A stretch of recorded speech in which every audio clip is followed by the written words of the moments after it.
A single equation changed everything casinos thought they knew about randomness. Two physics students proved that the most unbeatable game in Las Vegas was actually just Newton's laws in disguise. This is the true story of how science took on the mob.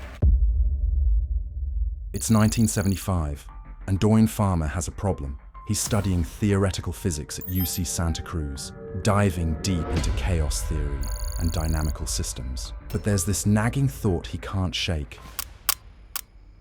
Roulette shouldn't be random. The wheel spins at a measurable velocity. The ball has mass and friction. Everything follows predictable physics, which means everything should be calculable. Most people would dismiss this as academic daydreaming. Doyne doesn't. He pulls his friend Norman Packard aside one afternoon. Norman's equally obsessed with physics, equally broke, and equally willing to entertain wild ideas. Doyne lays it out. If they can measure the wheel's rotation speed and the ball's initial velocity, they should be able to predict where it lands, not with perfect accuracy, but enough to shift the odds. Norman's first reaction? Skepticism. Casinos have existed for centuries, but Doyne walks him through the math, scribbling equations on napkins in the campus cafeteria. The variables are all there. The physics is sound. It would take serious work, absolutely. But nothing about it violates the laws of nature. After weeks of late-night discussions, Norman's in, not just because of the money, although that's appealing. They're both children of the counterculture movement, believers in communal living and rejecting corporate America. What better way to fund their idealistic future than by beating the capitalist gambling machine at its own game? They start with research. Vegas casinos use standardized BC Wills regulation roulette wheels, which is perfect because consistency means predictability. The American roulette wheel has 38 pockets, numbers 1 through 36, plus 0 and double 0. The house edge sits at 5.26%, which sounds small until you realize it guarantees the casino wins over time. But what if you could flip that edge? Their first mission is data collection. They need to understand how real casino wheels behave, not theoretical ones. So they make a trip to Vegas wearing baggy long-sleeve shirts, looking like exactly what they are. Hidden under Doyne's sleeve is a small cassette recorder strapped to his wrist. The plan is beautifully simple. Every time a reference point on the wheel passes a fixed spot in the room, Doyne taps the recorder's button. The wheel completes another rotation. He does the same tracking the ball. Later, they can analyze the timing between clicks to calculate velocities and deceleration rates. In practice, awkward as hell. Doyne's sweating through his shirt trying to tap subtly while pretending to be a casual gambler. Norman's nearby taking mental notes on everything. How croupiers spin, how other players bet, how pit bosses watch the tables. They're gathering intelligence on an enemy they barely understand. They leave Vegas that first trip with no winnings, but something more valuable. Data, hours of recorded clicks representing wheel rotations and ball speeds. Back at Santa Cruz, they spend weeks analyzing the patterns, and patterns emerge. The relationship between where the ball leaves the track and where it lands isn't random at all. With enough measurements, they can identify a 5-number section with significantly higher probability than chance would suggest. 5 numbers out of 38. If they're right, they've just given themselves a massive statistical advantage. But they need to test this properly, which means getting their hands on an actual BC Wills wheel. Doyne contacts Paulson Gaming Devices, the manufacturer. It costs a fortune they don't have, funded by borrowed money and optimism. Then the Port of Oakland flags the shipment. Doyne gets a call. There's a problem with his package. He needs to come down immediately. He makes the 3-hour drive with his stomach in knots, and his worst fears are confirmed when he arrives. 2 FBI agents standing next to his crate. Arms crossed, questions ready. Why are you importing casino equipment? What's your intended use? Are you aware of interstate gambling laws? Doyne's mind races. He can't tell them the truth. He stammers through an explanation about it being a collector's item, a piece of Americana, purely decorative. The agents are suspicious, but apparently not suspicious enough. After 2 hours of interrogation, they let him go. He drives back to Santa Cruz with a regulation roulette wheel in his trunk, heart still pounding. They set it up in Doyne's dorm room immediately. Norman helps construct what they'll later call the Eudaemonic Guillotine, a tower of metal poles and wires looming over the wheel. A camera mounted at the top photographs the exact moment the ball drops from the track, triggered by a microphone detecting the sound. An oscilloscope tracks motion. Everything's connected, calibrated, measured. It looks like a mad scientist's fever dream, which isn't far from the truth. They run thousands of test spins, photographing and recording each one. The data confirms what their Vegas recording suggested. Roulette is absolutely predictable if you have accurate inputs. The wheel's position, the rotor speed, the ball's location, the ball's velocity. 4 variables, all measurable. Now comes the hard part. They need to measure these variables in real time in an actual casino while surrounded by security and suspicious dealers. And they need to do it fast enough to place bets before the ball stops spinning. The solution is a computer, but not just any computer. This is 1975. Personal computers don't exist yet. The Altair 8800, the machine that will inspire Steve Jobs and Bill Gates, won't even hit the market until next year. What Doyne and Norman need is something that doesn't exist. A wearable computer, small enough to hide under clothing, powerful enough to run complex physics calculations in real time, and reliable enough to work in the chaos of a casino floor. Doyne teaches himself digital electronics from scratch. He's already a decent programmer, but hardware is different. He starts with basic circuits, learning how transistors and logic gates work. Then microprocessors. Then custom circuit board design. He's essentially inventing wearable computing years before anyone else will attempt it. The first prototype is laughably bulky. A circuit board the size of a hardcover book, battery pack, wires everywhere. No way to hide this under normal clothing. Back to the drawing board. Version 2 is smaller but overheats within minutes. Version 3 shorts out when Doyne sweats, which he will absolutely do under pressure in a casino. Norman works on the input method. They need a way to signal the computer that's completely invisible to casino surveillance. After dozens of failed experiments, they settle on something brilliantly simple. Tap your toe twice, the computer registers wheel position. Tap again, it logs ball position. It sounds easy until you try doing it accurately while sitting at a roulette table pretending to be a casual gambler. They practice for hours, days, weeks. Doyne paces around his apartment, tapping inputs with his toes until his roommates think he's lost his mind. Maybe he has. The output system is even trickier. How does the computer tell you where to bet without anyone noticing? They experiment with tiny earpieces, too obvious, vibrating motors, too unreliable. Then Doyne remembers something from a psychology experiment on campus. Small solenoids that deliver mild electric pulses to the skin. They're designed for sensory research, but they might work here. He tapes one to his chest and runs tests. The computer can signal different betting zones by varying the pulse pattern. 3 quick pulses means bet on section 1. 2 long pulses means section 2. It's uncomfortable, occasionally painful, but it works. And it's completely invisible. By late 1977, they have a working system. The computer itself is strapped to the bettor's torso, hidden under a baggy shirt. A battery pack under one armpit powers everything. The whole setup weighs about 5 pounds and makes the wearer look slightly lumpy, but not suspiciously so. Probably, they need to test it for real. Doyne volunteers to be the first guinea pig. On a cold December afternoon, he walks into a small Las Vegas casino wearing their entire apparatus under his clothes.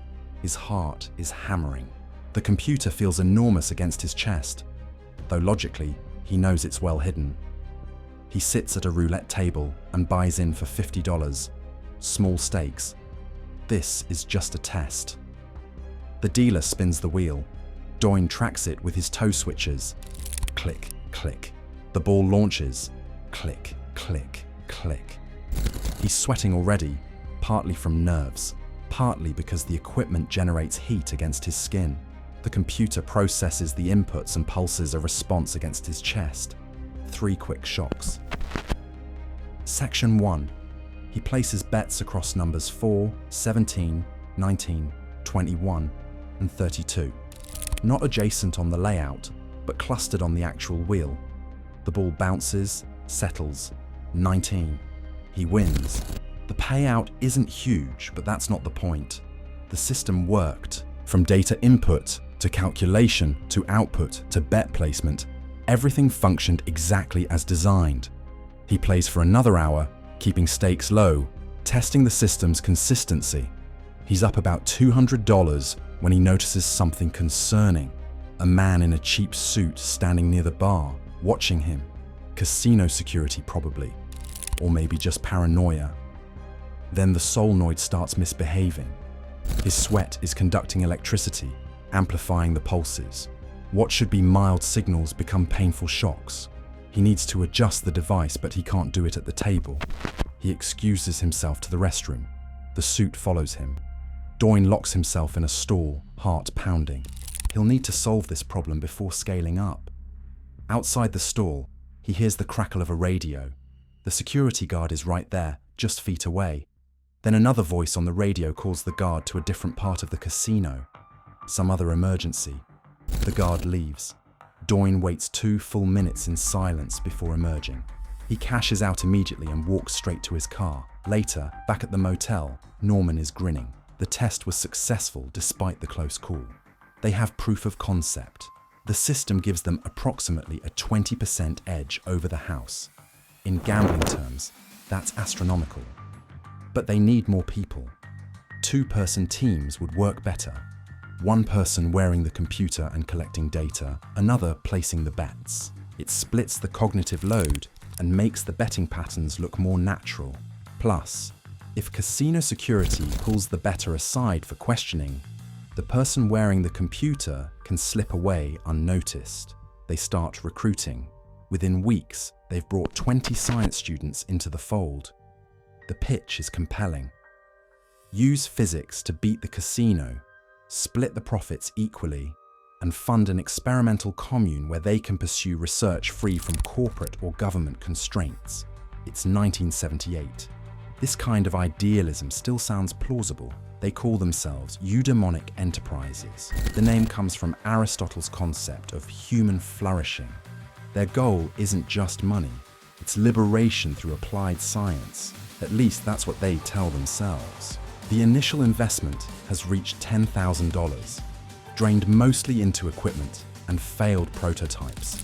They don't have capital for a sustained campaign, so the strategy is conservative. Start with small bets, build the bankroll gradually, then scale up as the funds grow. But there's still the question everyone keeps asking: what happens if we get caught? Norman's answer is reassuring. The computer only predicts a 5-number sector, not a specific number, so they'll spread bets across the table. To casino observers, the pattern will look random because the numbers aren't adjacent on the layout. They're only clustered on the physical wheel, which the pit boss isn't tracking. Plus, technically, using physics to predict outcomes isn't illegal. It's just math. They're not manipulating the wheel or bribing dealers. They're simply thinking faster than everyone else. The group seems convinced.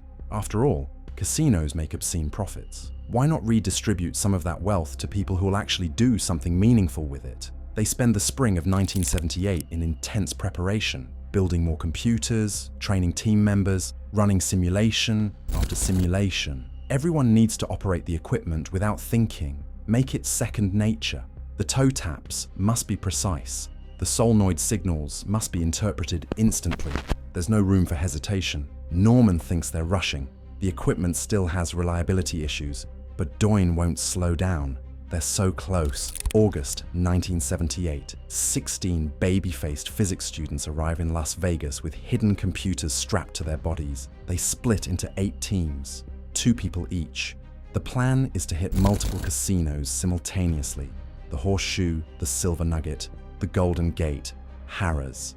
Doyne and his partner head to Harrah's. Norman takes his team to the Silver Nugget. As they step under the casino lights, there's a strange mixture of confidence and terror. They've prepared for months. Now it's real. The bets start small, $2, then $5, then $7. Data collection, calculation, bet placement. The rhythm takes hold. Within the first hour, Doyne's team is up $1,200. Adjusted for inflation, that's about $7,000 today. Not bad for an evening's work. The other teams scattered across Vegas are doing similar business. Everything is working. until casino security starts paying attention. These young hippies with their awkward betting patterns and nervous energy don't exactly blend in with the regular clientele. Pit bosses begin lingering nearby, watching closely. After several hours, the teams regroup at a motel. The mood is tense. Several people report uncomfortable encounters with casino staff. One woman's solenoid malfunctioned so badly it burned her skin. There's blood on her blouse. Multiple computers failed mid-session. Broken wires, short circuits, dead batteries. The technology is primitive and fragile. Norman blames Doyne for pushing too fast. Doyne can only think about what might have been. If all 8 teams had scaled up to $50 bets, they'd be sitting on $250,000 by now. The risks suddenly seem more justified. They huddle in a parking lot under fluorescent lights, counting crumpled bills. The final tally is $10,000 profit. Not nothing, but not the fortune they'd imagined. And it came at significant cost: equipment damage, minor injuries, near confrontations with security, and serious fractures in group morale. They face a choice: reinvest everything, build better equipment, and return for another run, or take the money, split it evenly, and walk away while they're still ahead. After hours of debate, they choose the latter. Friendship and safety matter more than the fantasy of millions. The group dissolves. Most members return to their academic careers, but Doyne Farmer and Norman Packard don't abandon the work. They continue refining the system privately for several more years, making occasional trips to Vegas and Reno. The equipment improves. The burns stop happening. They get better at blending in. They never strike it rich, but they prove the concept beyond doubt. Roulette is beatable with physics and computation. Decades later, in 2012, Doyne finally revealed the full story publicly. He'd kept quiet for years, not wanting to help casinos defend against the technique. But by then, casino technology had evolved. Sophisticated surveillance systems and rapid wheel changes made their method obsolete. His final statement on the matter was characteristically defiant. "I kept it silent because I didn't want to communicate any information that might prevent anyone from taking the casino's money." The computers they built are now museum pieces, primitive relics of an analog age, but the principle remains. Doyne went on to become a professor and complexity theorist. Norman Packard co-founded the Santa Fe Institute. Both achieved the scientific recognition they'd sought. Their Vegas adventure wasn't really about gambling. It was about proving that intelligence and determination could crack systems everyone assumed were unbeatable. The house always wins, they say, except when it doesn't. Except when a couple of physics students decide the rules don't apply to them and spend years proving it. The money was never the point. It was about the audacity of the attempt itself. The equipment they built sits in museums now. Curious artifacts from when wearable computing meant batteries taped to your ribs and wires running down your pants. But the real legacy isn't the hardware. It's the proof that systems designed to be unbeatable aren't, if you're willing to think differently enough and work hard enough to be right.